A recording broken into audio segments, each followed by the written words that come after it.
Muito bem, graças a Deus. Voltamos, né? Último episódio dessa série de estudos bíblicos aqui da Arca, sobre o tema espírito, alma e corpo. Antes da gente começar, vamos fazer uma oração, vamos consagrar esse momento ao Senhor. Senhor meu Deus, eu te louvo, Senhor, e te agradeço por todo o teu cuidado, todo o teu amor. Obrigado, Senhor, por derramar a tua graça, a tua compaixão, a tua salvação sobre a nossa vida. Que nesta noite, que neste momento, Senhor, o Senhor venha falar conosco, o Senhor venha nos ensinar. Vem, Senhor, derramar sobre o nosso coração a tua verdade, a tua palavra. E que o nosso coração seja sempre uma terra boa. É o que eu te peço, meu Deus. Em nome de Jesus. Amém. Muito bem. Já falamos sobre espírito, falamos sobre alma, falamos sobre o corpo. Agora vamos compilar todas essas ideias e vamos refletir um pouco a respeito da importância de ter um correto entendimento, uma correta compreensão a respeito desse tema, porque afeta diretamente as nossas vidas. Amém? Uma coisa que é importante da gente reforçar é que o espírito, alma e corpo não são três caixinhas separadas, isoladas. Muito pelo contrário. Na verdade, esses elementos eles têm uma interação muito forte entre eles. E essa interação ela reflete em pelo menos dois, às vezes nos três componentes. E quando a gente tem esse entendimento, a gente consegue ter a clareza de que aquilo que eu faço impacta a minha alma, meu corpo e também o meu espírito. E em 1 Tessalonicenses, no capítulo 5, versículo 23, a palavra do Senhor nos exorta a manter conservado, íntegro e irrepreensíveis o nosso espírito, alma e corpo. Importante a gente levar isso em consideração, porque a nossa relação com Deus é uma relação espiritual. Mas, além de ser uma relação espiritual, é uma relação na qual Deus espera de nós santidade. Espera que a gente realmente tenha um relacionamento íntegro e verdadeiro com Ele. E essa integridade, ela precisa se manifestar não apenas no espírito, não apenas na alma ou no corpo, mas nos três, ao mesmo tempo e o tempo inteiro. E é importante que, ao pensar a respeito disso, a gente veja que tudo aquilo que envolve a nossa vida causa uma dinâmica que precisa funcionar do jeito certo no nosso interior. Por isso, é importante que a todo momento, em toda situação, em primeiro lugar, a gente reflita sobre as nossas ações e reações. Quando a gente consegue entender as nossas ações, as nossas reações, quando a gente consegue se entender e saber exatamente como que a gente deve agir, como que a gente não deve agir, essa expectativa de manter a nossa alma, o nosso espírito, o nosso corpo conservados de forma íntegra e irrepreensível, começa a agir favoravelmente. Outra coisa é que é muito importante que a gente perceba o que faz bem para a gente e avalie se isso que faz bem, que nos dá essa sensação de bem-estar, se é realmente positivo. Vou te dar um exemplo. Fumar. Tem gente que fuma porque gosta, porque dá uma sensação de bem-estar. Mas a gente sabe dos males que o cigarro faz.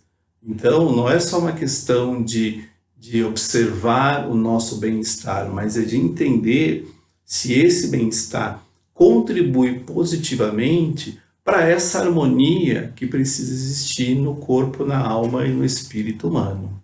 Amém? Terceiro lugar, converse com a sua alma, né? A palavra do Senhor diz lá em 1 Coríntios, examine-se o homem a si mesmo, né? E nos Salmos, tem um salmo que é o Salmo 42, que diz, por que te abate, ó minha alma? Espere em Deus. E esses dois exemplos mostram a importância da gente conversar conosco mesmo, conversar com a nossa alma, entender o que se passa no nosso interior, entender o que vem nos afligindo, o que nos motiva, o que traz desânimo. Então, esse é o momento onde você precisa olhar para a sua alma, sondar o coração e ver aonde precisa melhorar, ver aonde precisa corrigir. Porque a alma, ela está refletindo no seu corpo, mas também está refletindo no seu espírito. E conservar a alma bem vai fazer bem para o corpo, assim como vai fazer bem para o espírito. E o mesmo com os outros dois. Então, quando eu zelo pelo meu corpo, quando eu busco deixar meu corpo sempre saudável, praticando exercícios, tomando remédio quando precisa tomar, se livrando de todo o mau hábito, de toda a rotina nociva, isso vai refletir também no espírito, assim como também vai refletir na alma. Outra coisa, identifique e diferencie o que é espiritual do que é natural. É importante a gente ter essa sensibilidade de identificar na nossa vida o que é uma ação natural do nosso dia a dia, da vida no seu curso normal, e o que é uma ação espiritual. Porque identificando o que é natural e o que é espiritual, você vai reagir do jeito certo. Não vai reagir para algo que é espiritual, reagir de uma forma humana, e nem vai reagir de forma espiritual para aquilo que é natural, aquilo que é do dia a dia. Então, reaja espiritualmente quando a necessidade é de uma reação espiritual, e também reaja de uma forma natural quando a necessidade for uma reação assim. É importante sempre considerar que tudo que acontece no nosso dia a dia, tanto no nosso interior quanto no nosso exterior, ao nosso redor, está refletindo na nossa vida. E diferenciar e identificar o que age em nós, se é algo natural ou se é algo espiritual, faz todo sentido para que a gente tenha a percepção correta a respeito do que está acontecendo conosco e saiba agir e se posicionar do jeito certo. Exercite o domínio próprio. É super importante você dominar a si mesmo. Dominar as tuas motivações, os teus sentimentos, os teus valores, os teus desejos. Por quê? Um homem que domina a si mesmo, uma mulher que domina a si mesmo, tem o controle da sua vida e sabe aonde pode ir e aonde não pode ir, porque não vai se expor a nenhuma situação que pode trazer mal. Então, pratique o domínio próprio. Não seja descontrolado, não seja instável, mas busque do Senhor uma estabilidade que é fruto de alguém que tem domínio de si mesmo, das suas emoções, dos seus desejos, da sua vontade, dos seus valores. E por fim, não se conforme com os seus erros e com as suas fraquezas. A coisa mais equivocada que a gente acaba assumindo é achar, eu sou desse jeito mesmo, eu sou assim, vou viver assim e está tudo certo. Não está nada certo, de verdade. Se você sabe que tem erros na sua vida, que tem fraquezas, trate isso. Não deixe que isso vire um impedimento ou mesmo um bloqueio para você se tornar uma pessoa melhor, uma esposa melhor, um marido melhor, um filho melhor. Trate dessas coisas. Identifique aonde essas coisas estão fazendo mal, mal para você, mas também mal para as pessoas que estão ao teu redor. Identifique isso e busque melhorar. Busque olhar para esses defeitos e essas fraquezas como uma oportunidade de tirar isso da sua frente e se tornar alguém com mais valor, com mais determinação de glorificar a Deus com as suas atitudes, com o seu corpo, com a sua alma, com o seu espírito, né?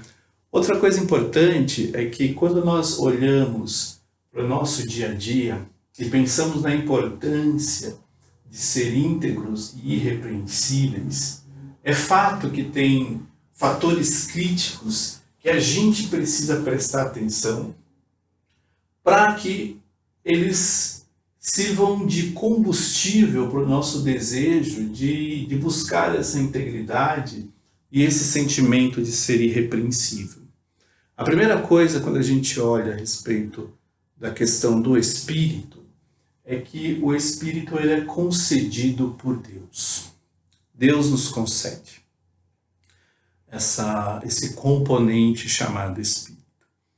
E por mais que Deus nos concede, a gente precisa tomar muito cuidado, porque o Espírito ele pode se tornar impuro. E como é que o Espírito se torna impuro? Quando eu começo a me comprometer espiritualmente com as sujeiras que existem por aí. Então, a idolatria, por exemplo, e acho que é um dos maiores exemplos que a gente pode dar de impureza, é algo que afeta o espírito humano, porque se torna uma prisão, se torna uma limitação, nos afasta de Deus completamente e nos marca com essa impureza da qual Deus não quer que a gente se suje, tá? Além disso, o espírito ele pode ser oprimido, né? Os espíritos malignos, eles buscam a opressão do ser humano. E quando eu vacilo, quando eu dou uma brecha, quando eu descuido do meu espírito, eu posso entrar num estado de opressão. E esse estado de opressão vai agir no espírito humano, mas também vai refletir na alma e também vai refletir no corpo, porque lembra, está tudo conectado, está tudo conectado, né? Outra coisa, no espírito a gente adquire sensibilidade espiritual. Então, a possibilidade de você identificar aquilo que é natural daquilo que é espiritual, ela se torna uma realidade em nós por conta da ação de sensibilidade que a gente tem no espírito. E essa sensibilidade ajuda cada um de nós a perceber aonde as nossas atitudes nos levam, né? Se para perto de Deus ou se nos distanciam de Deus. Então pratique essa sensibilidade. Busque ser espiritualmente sensível para entender qual é a vontade de Deus para a tua vida, como Deus quer falar com você, como Deus quer agir na tua vida. Essa sensibilidade espiritual dá toda essa condição para que a gente perceba a voz, a vontade do Senhor e caminhe na direção dessa voz, dessa vontade. Outra coisa, lembre-se que o Espírito ele tem reações e também tem características. E essas reações, essas características, por mais que a gente está falando de coisas espirituais, de novo, trazem reflexo para o nosso corpo, trazem reflexo para a nossa alma.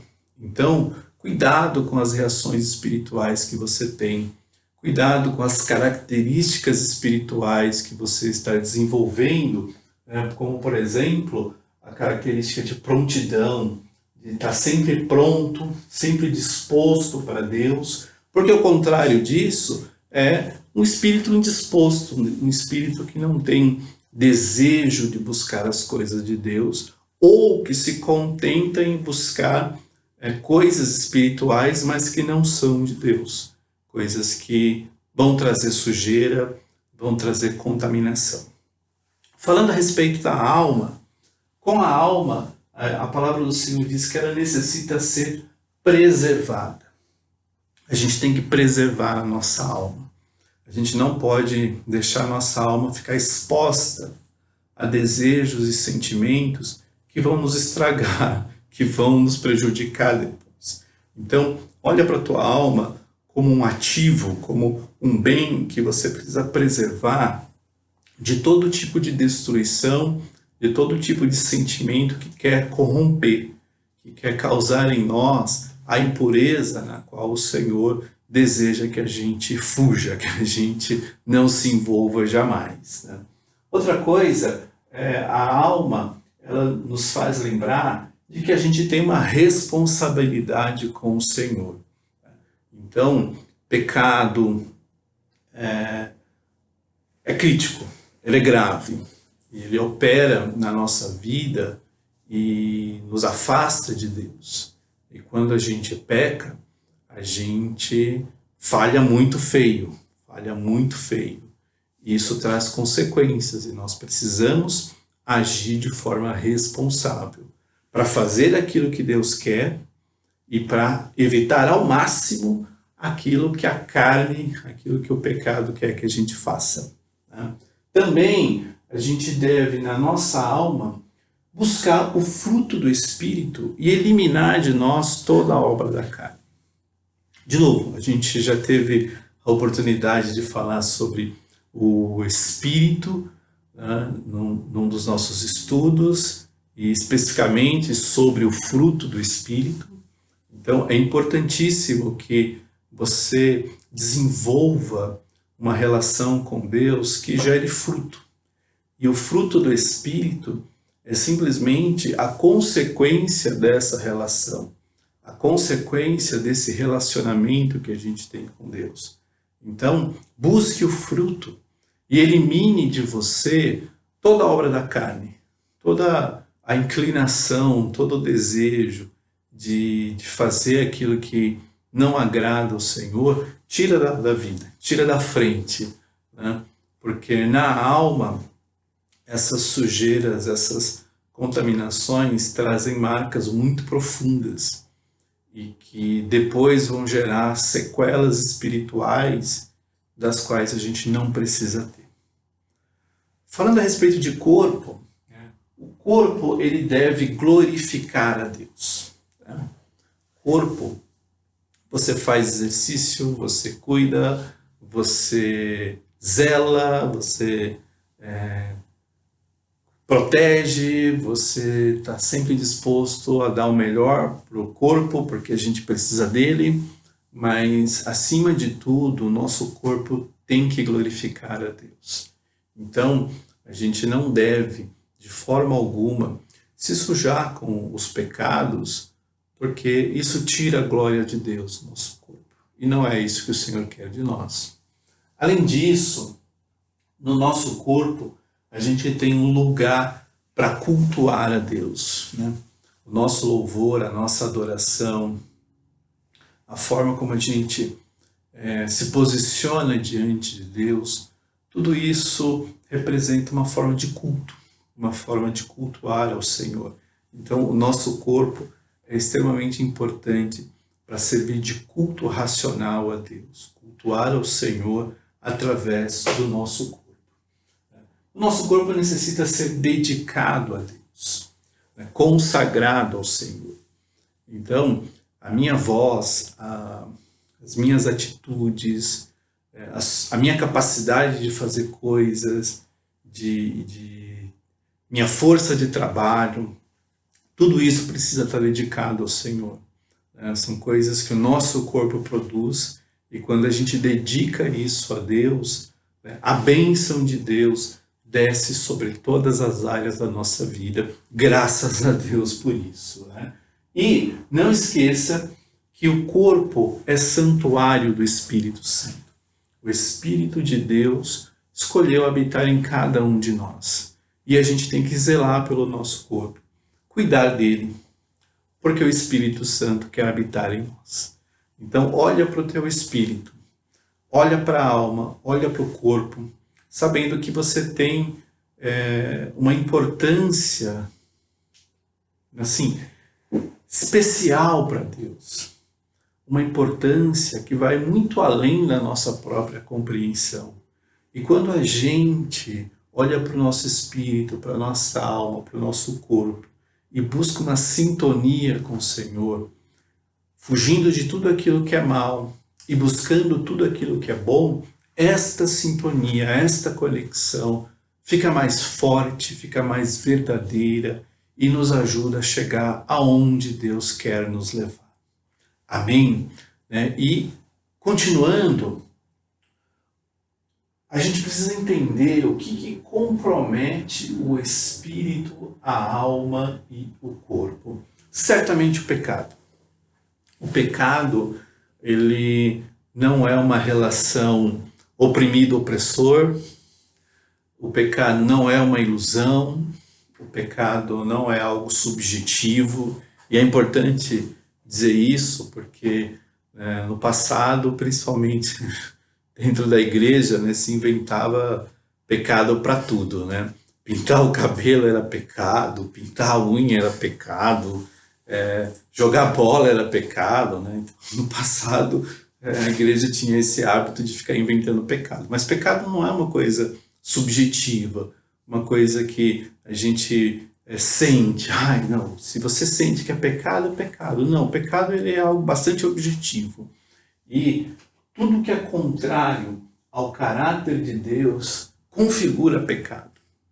E a palavra do Senhor diz lá em Gálatas a respeito das obras da carne.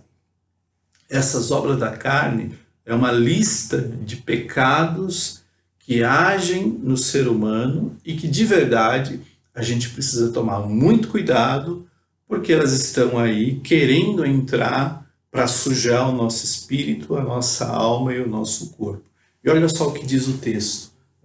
As obras da carne são conhecidas e são imoralidade sexual, impureza, libertinagem, idolatria, feitiçaria, inimizades, rixas, ciúmes, iras, discórdias, divisões, facções, invejas, bebedeiras, orgias, e olha só como que termina a lista, e coisas semelhantes a essas. Então a lista é muito maior do que está aqui.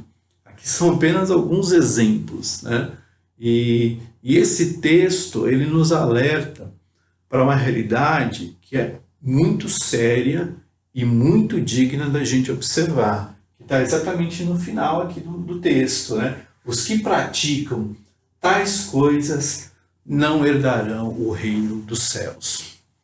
Pecado é muito sério. Acho que mais do que dizer que é sério, pecado é perigoso. Ele sabota toda a relação que eu preciso ter com Deus. E quando o pecado vira uma prática na minha vida, quando o pecado vira um hábito que eu pratico de forma normal, sem ponderar, estou correndo riscos, porque a palavra do Senhor diz que o salário do pecado é a morte. Então, cuidado. Não deixa que o pecado venha trazer a impureza para o teu espírito.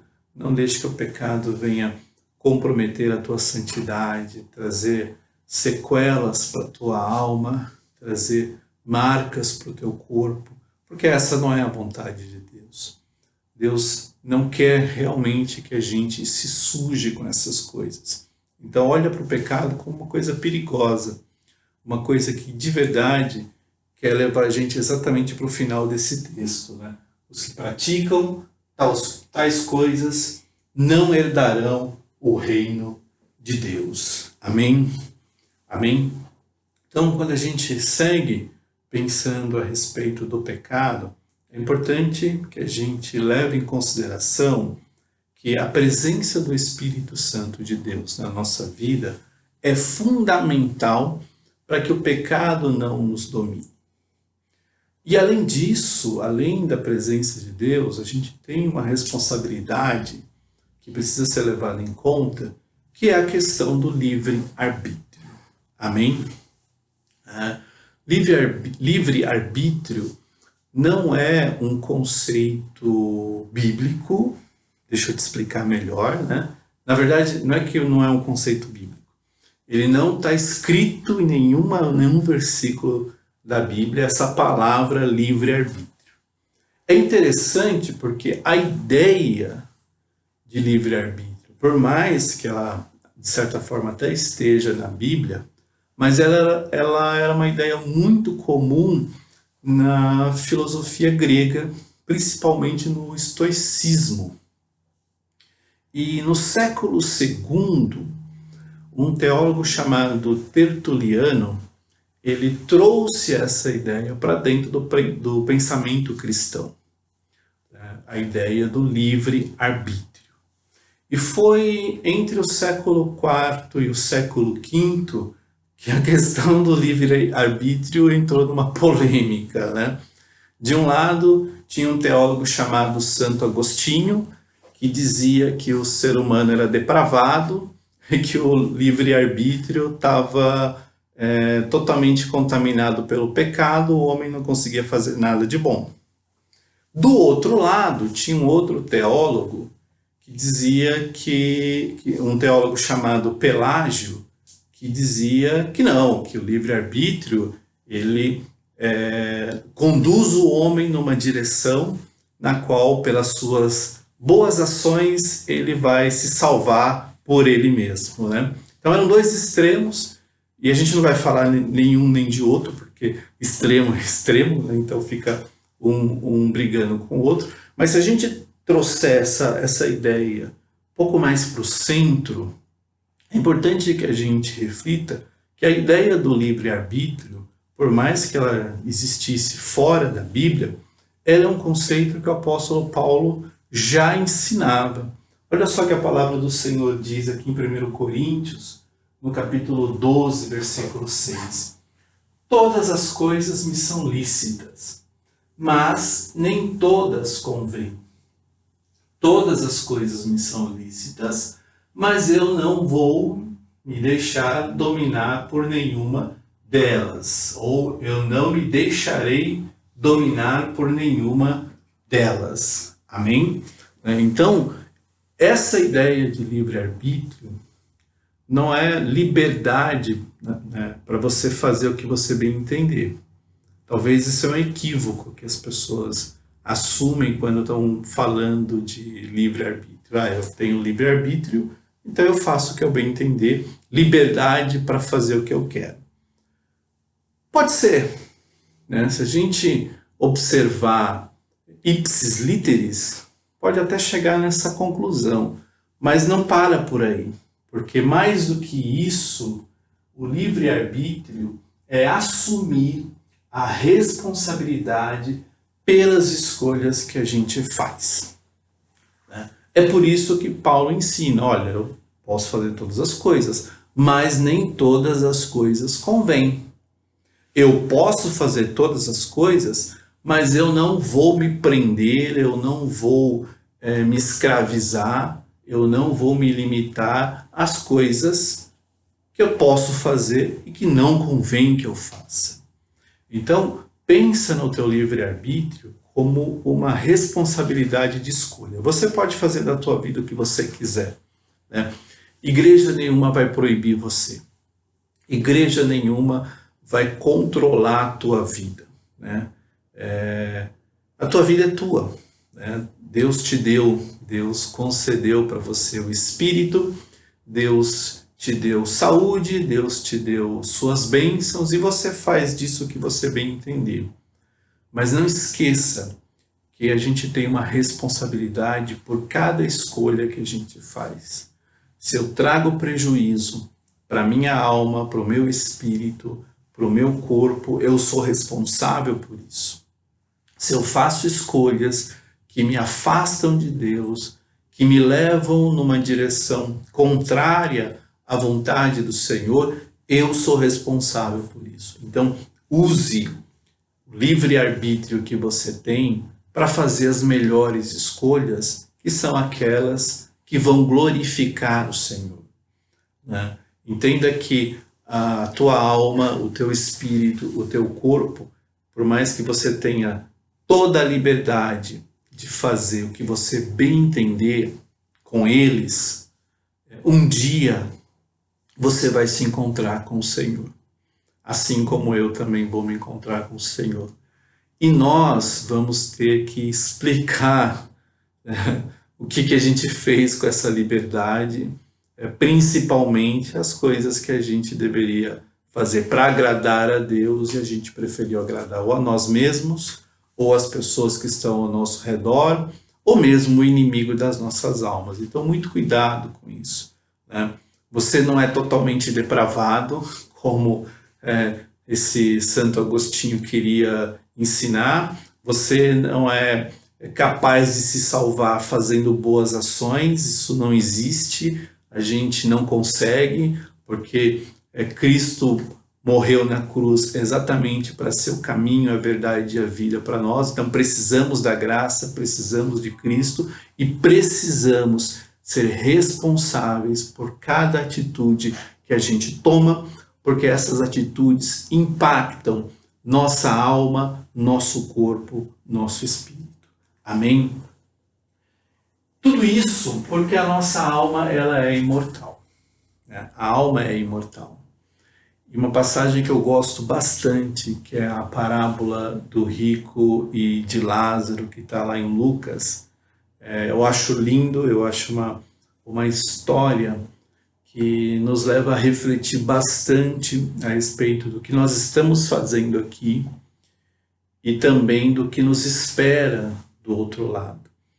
Se você nunca leu, leia pelo menos esses versículos e veja, duas pessoas com duas realidades completamente diferentes e que de verdade tiveram dois destinos, na vida após a morte bem diferentes, A alma ela continua viva em outro plano existencial, A gente não se desintegra quando morre, A gente não vira lenda, na história, na memória dos que ficaram vivos. Não, a gente vai para um outro plano, A palavra do Senhor nos ensina, e isso até outras religiões também falam, que existe sim vida após a morte. E esse texto, esta parábola, ela mostra para a gente que esta realidade da vida após a morte é algo que a gente precisa considerar. Olha só, quando você estuda esta parábola, ela tem aqui 5 grandes lições que a gente precisa considerar. A primeira delas é que a alma ela fica em um estado consciente após a morte. Tem gente que acha que só dorme, não sabe de nada, está dormindo, mas não, na verdade tem um estado consciente após a morte, onde a gente sabe exatamente aonde está e por que está ali.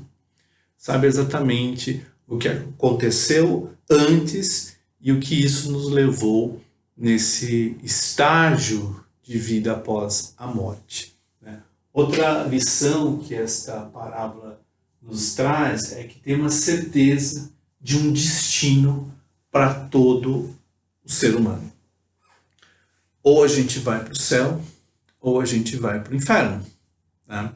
Não tem estado intermediário, purgatório. Inclusive a gente já falou também a respeito da questão do purgatório, quando a gente falou das bênçãos de salvação. Então, a nossa alma, quando a gente morre, ela tem 2 trilhas.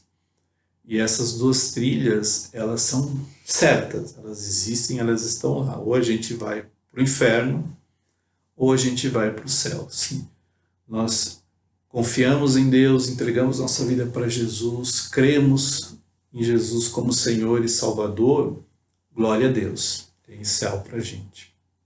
Se a gente fez um outro tipo de escolha, é outro caminho que a gente tem que seguir. Outra lição é que essa parábola nos mostra a realidade de tormento para os maus. Então, às vezes as pessoas ficam discutindo, por que existe mal no mundo? Por que existe maldade? É triste, é uma discussão complexa, é uma discussão que está até além daquilo que a gente vai falar aqui no nosso estudo bíblico. Talvez numa outra oportunidade a gente fale da realidade do mal, mas o mal, ele traz consequências nesta vida, e se nós continuarmos na maldade, também após a morte a gente vai ter consequências. Então é muito sério, por isso que eu falo que o pecado, ele é perigoso, porque ele nos leva para uma jornada de sofrimento nessa vida e também no porvir. Continuando, esta parábola nos ensina que apenas uma chance nessa vida. E a gente não pode desperdiçar. O rico falou na parábola para que Abraão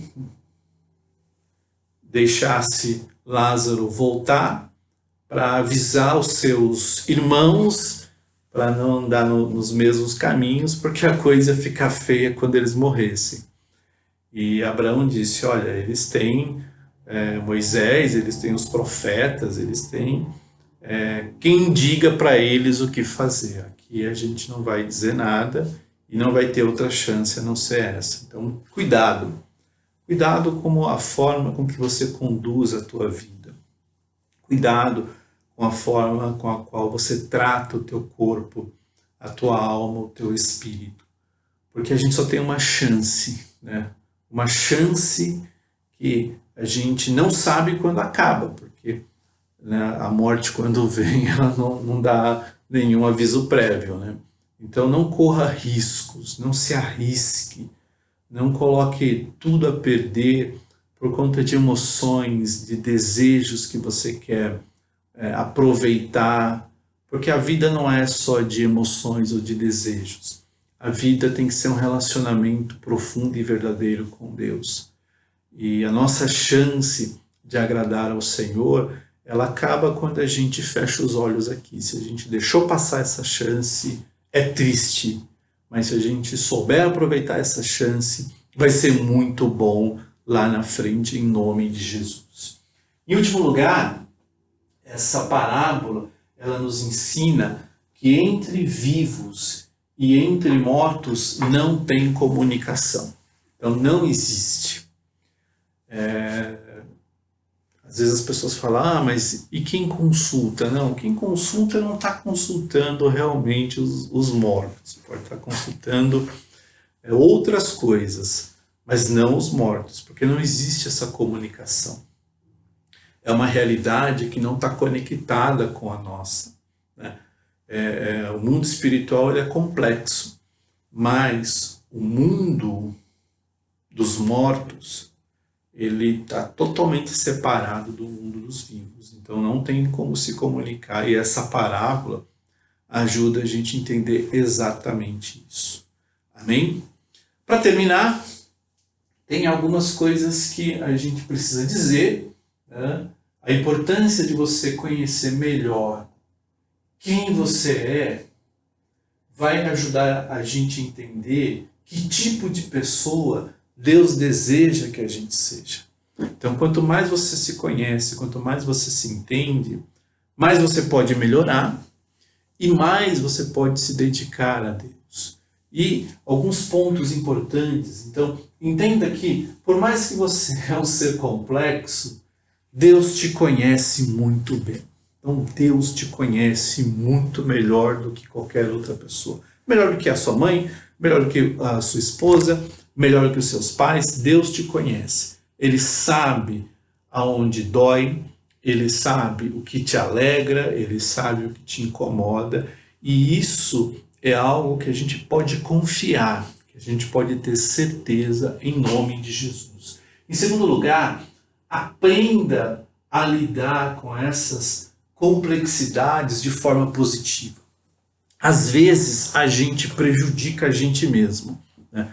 às vezes a gente se sabota, né? A gente faz coisas que fala, meu Deus do céu, por que que eu fui fazer isso? Então, cuidado, cuidado. Já que a gente é complexo, já que a gente é complicado, né, tenta tratar da forma mais positiva possível, né?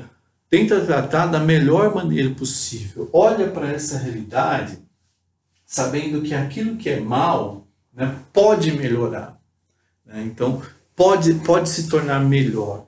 E Deus nos dá força para isso, Deus nos dá capacidade para isso. Então, olha para a tua vida, sonda onde tem coisas que estão ruins, peça para o Senhor uma estratégia e Ele vai te ajudar a melhorar em nome de Jesus. Cuide do seu corpo, cuida bastante dele, né? Cuida bem, né? Toma remédio se precisar, faz exercício, leia bons livros, mantenha sua mente sempre saudável, mas não se esqueça que além do corpo, você também precisa cuidar da tua alma e também do teu espírito, né?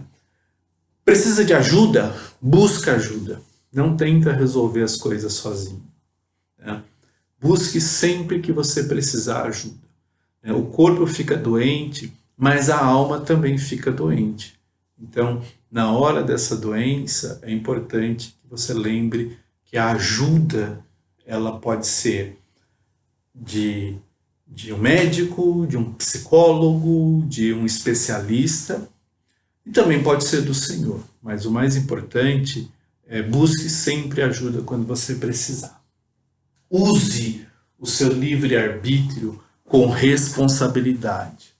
Não faça do livre-arbítrio uma licença para pecar. Acho que a pior coisa que pode acontecer é a pessoa que pensa, eu peco, mas eu peço perdão, Deus me perdoa, então tá tudo certo. Cuidado, cuidado, olha que a gente só tem uma chance. Não vamos vacilar, não brinca com o que não se pode brincar. A tua vida é muito preciosa para Deus. Então não usa o livre-arbítrio de forma irresponsável, de forma inconsequente. Lembra que as tuas atitudes, elas afetam corpo, espírito, alma, e a gente precisa cuidar muito bem disso aí. Em último lugar, coloque tudo aquilo que você tem diante do Senhor e lembre-se, Deus cuida de você. Amém? Deus se preocupa com você, se importa com você e quer o melhor para você. Ele tem o melhor para a tua vida e Ele sempre vai te ajudar em nome de Jesus. Amém? Para terminar, aqui estão algumas referências que nós usamos para esse estudo. Os livros, os materiais. Então, se você quer aprender mais, se você quer entender mais, quer fazer o teu próprio estudo pessoal a respeito de espírito, alma e corpo, tem bons livros que você pode identificar. Mas o mais importante é a Bíblia. A Bíblia, ela sempre vai nos dar a melhor fonte. Os outros livros, eles são importantes, eles ajudam a gente a entender um pouco o pensamento dos outros, mas é a Bíblia que faz a diferença na nossa vida. Terminamos aqui. Semana que vem nós vamos começar uma nova série falando sobre casais. Então a gente vai ter um estudo bíblico sobre casais. Olha que coisa maravilhosa, né? Então se você está namorando, noivo, é casado, saiu de algum relacionamento, entrou em algum relacionamento e quer entender melhor, esse estudo bíblico é para nós, né? Estudo bíblico sobre casais. Vão ser 4 domingos, 4 semanas que a gente vai falar desse tema e eu acredito que eu vou ter uma companhia para me ajudar a falar desse tema. Então vamos ver, semana que vem a gente volta falando então sobre casais. Que Deus abençoe você, fique bem, fique seguro, fique protegido pela graça, pelo amor de Deus, em nome de Jesus. Que Deus te abençoe.